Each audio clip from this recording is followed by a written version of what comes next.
I'm going to call this segment, and I don't know if it's going to be a one-time thing, but I'm going to call this segment With All Due Respect.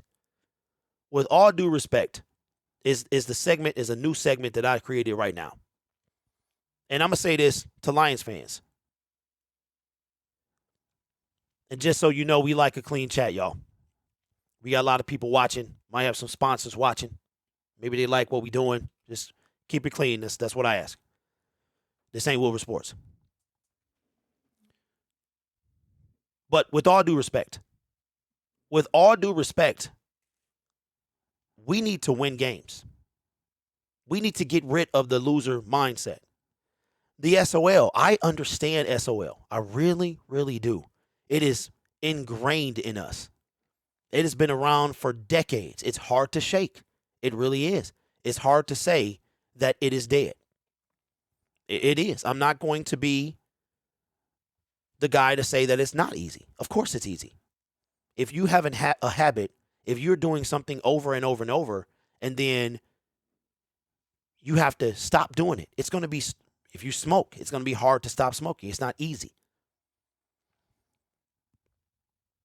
SOL is a mentality. But with all due respect, please, for everything that's right, stop relying on this Rams pick. Stop relying on this. The Rams are picking number 7 because they whipped the Denver Broncos yesterday. And I think it's a loser mentality. I really, really do. For the last 2 years, all we have cared about is this Rams pick. Brad Holmes uses it to get Jameson Williams, who we are going to talk about in the next segment. You better believe that. But we got to stop with this loser mentality. What do I mean by that? I understand you wanting the Rams to lose. I get it. Because a Rams loss means a higher draft pick for you. But but what did you think they were going to, if they're winning, you get mad when they win. I want the Rams to win week 18 because it's going to help me get in the playoffs, my team potentially get in the playoffs. Rooting for the Rams to lose is one thing, but relying on this pick to change the defense, it's going to change this team around. It's, to me, the amount of faith that we're putting in this Rams pick, to me, there's no words that I can describe. Lions Twitter is in an uproar because we now have the 7th pick. Well, guess what? It is Brad Holmes' job. And I'm not trying to be funny at all, but Brad Holmes looks weary. Me and him are the same age. As a matter of fact, I may be older than Brad Holmes, but his job has taken a toll on him. He looks weary. He looks beat. He looks battle-tested. It is his responsibility to get the best player available at the position we pick.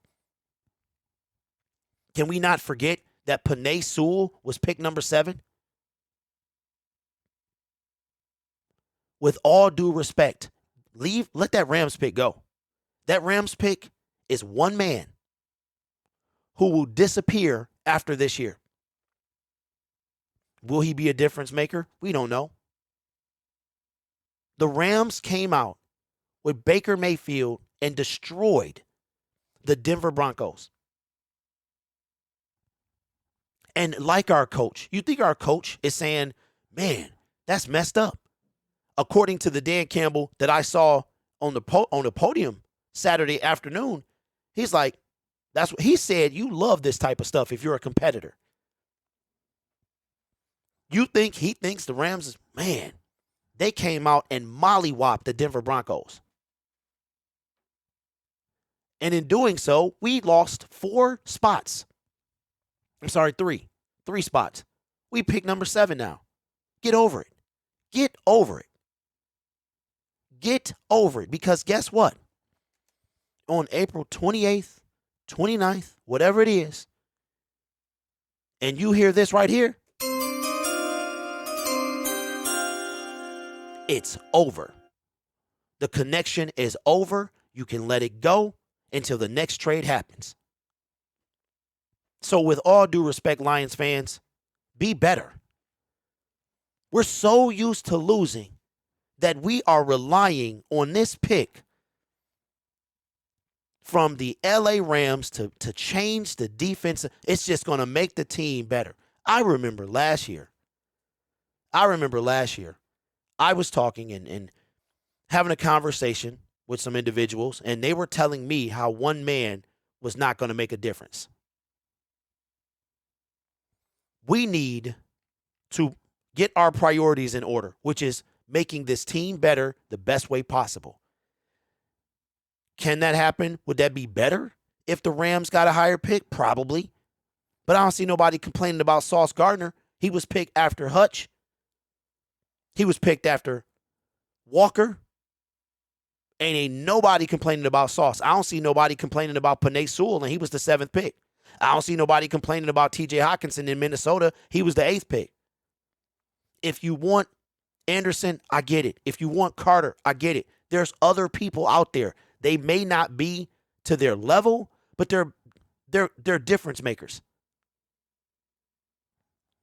With all due respect, Lions fans, losing is something we're used to doing. We got to get over it. We have to get over it. And yes, I do mean this pick. And I know in the comment section, we don't have to get over. Don't tell me what to. Listen, like I said, y'all can sit there and pout from January 9th to April 28th until you hear this. And guess what y'all going to be doing? If the Rams would have won, if the Rams wouldn't have lost, wouldn't have won that game, if the Rams just would have did, you're going to be thinking about that from January the 9th to April 28th. And then if the Rams wouldn't have won that game, then we could have had, get over it. Get over it. That's what we do. If the Rams if we wouldn't have beat the Green Bay Packers, we could have had the first pick. So what, man? I'm over these first picks. I am over them, bro. 100%. 100%. Brad Holmes is supposed to be that guy. Well, let him do his job. Let him be that guy and get us that guy, no matter where we are.